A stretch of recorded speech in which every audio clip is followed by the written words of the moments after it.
के लिए दिस का प्रयोग होता है और दैट इंडिकेट करता है दूर की वस्तु के लिए। दिस से दीज बना है। अगर प्लूरल है और ए फैन, यह एक, दिस इज ए बॉय, यह एक लड़का है। अब यही चेयर अगर दूर रखी हो, ये पास के लिए है, ये दैट दूर के लिए। यही चेयर, यही कुर्सी अगर मैंने दूर रख दिया, दूर रखी है, तो मैं क्या बोलेंगे? दैट इज ए, वह एक कुर्सी है। ठीक है। दिस दैट में कोई कंफ्यूजन? दिस कहां लगता है? पास की वस्तु के लिए इंडिकेट करते, इशारा करते हैं तब, सिंगुलर है तो। दैट कहां लगता है? दूर की वस्तु है, सिंगुलर है। और हम कहते हैं that is a chair, that is a boy, that is a kite, वह एक पतंग है। सिंगुलर के लिए, पास के लिए दिस, दूर के लिए। अब आ जाओ दीज और दोज। तो दिस से क्या बना है? दीज। और दैट से क्या बना है? दिस का मतलब है यह और दीज का मतलब है ये। दैट का मतलब है वह है, दोज का मतलब है ये भी डेमोन्स्ट्रेटिव प्रोनाउन है, इंडिकेट करते हैं, ये भी डेमोन्स्ट्रेटिव प्रोनाउन है। इस दोनों में अंतर ये है कि ये सिंगुलर है, ये प्लूरल है। ये सिंगुलर है, ये अगर सिंगुलर एक वस्तु है, दिस इज ए चेयर, यह एक, और दूर रखी है, दैट इज ए चेयर, यह एक, वह एक।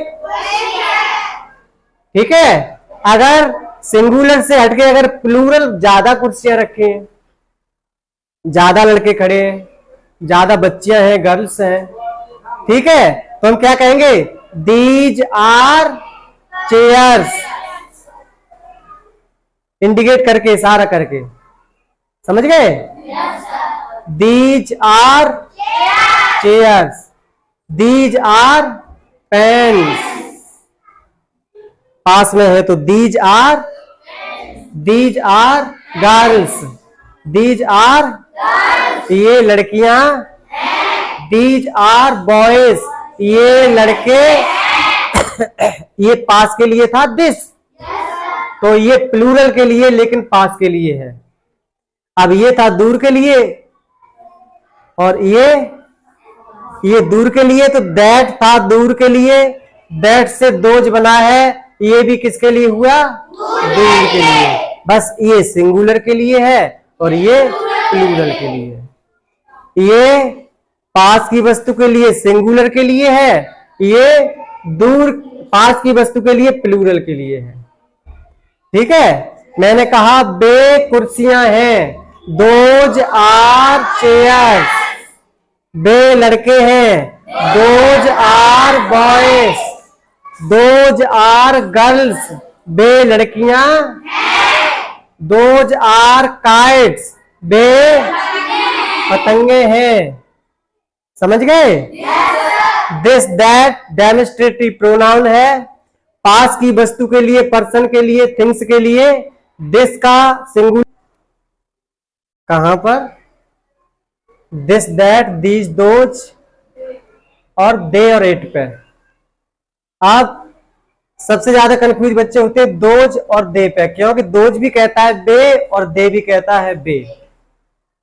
दिस दैट दीज दोज दे और इट पे आज चर्चा करते हैं।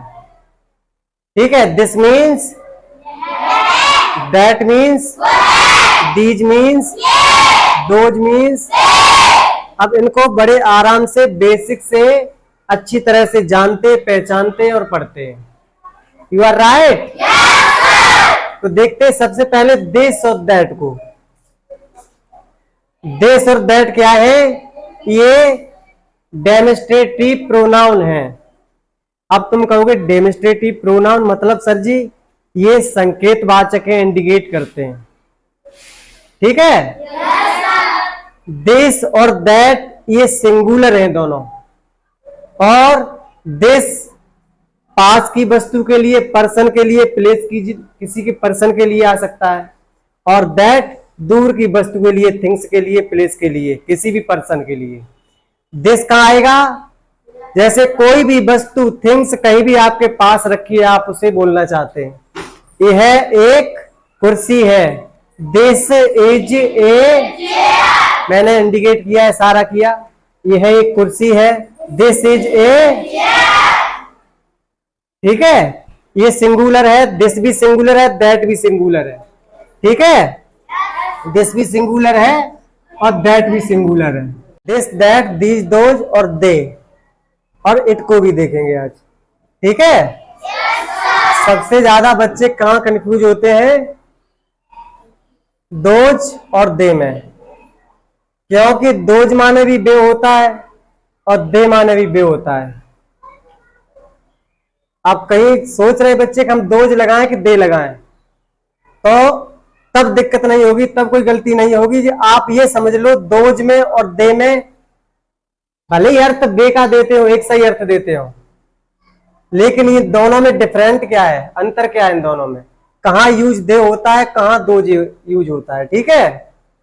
तो हमने देखा दिस दैट पहले, सबसे पहले देखते हैं दिस, ठीक है। दिस का मतलब ही होता है यह, दिस का मतलब भी यह होता है, दैट का भी मतलब वह होता है। दिस माने क्या होता है? और दैट मीन्स, इसी के सामने हम लिख रहे हैं दीज को। दीज का मतलब होता है ये, और उसके बाद लिखते हैं दोज को, मतलब बे, ठीक है। दिस और दीज और दैट और दोज, इन दोनों को सबसे पहले समझते हैं। इन दोनों में अंतर क्या है? ये दोनों है, दिस मीन्स क्या होता है? ये है। और दैट मीन्स क्या होता है? ये दोनों सिंगुलर हैं, ठीक है। और इनका प्रयोग कहां करते हैं हम? ये दोनों क्या है? सिंगुलर हैं, ठीक। इनका प्रयोग हम कहां करते हैं? ये डेमोन्स्ट्रेटिव प्रोनाउन है, समझाया मैंने? डेमोन्स्ट्रेटिव प्रोनाउन का मतलब है संकेतवाचक, इंडिकेट करते हैं हम किसी की तरफ। अगर हम संकेत करेंगे, संकेत करके अगर हम बोलेंगे किसी की तरफ, तो वहां पर किसका प्रयोग करेंगे? दिस और दैट का। अब ये समझ लो कि दिस कहां पे यूज करेंगे, दैट कहां पे यूज करेंगे। दिस होता है हमेशा पास की वस्तु के लिए, कोई भी पर्सन है, कोई थिंग्स, कोई वस्तु है, ठीक है। अगर पास की कोई वस्तु है तो हम उसे इंडिकेट करते हैं, इशारा करते हैं, तो उसको हम दिस से करेंगे। वो सिंगुलर है। दिस किसके लिए है? सिंगुलर के लिए। मेन चीज है, कोई पास की वस्तु है। जैसे मैंने कहा दिस इज ए चेयर, पास में है। दिस इज, यह एक कुर्सी है। दिस इज, यह एक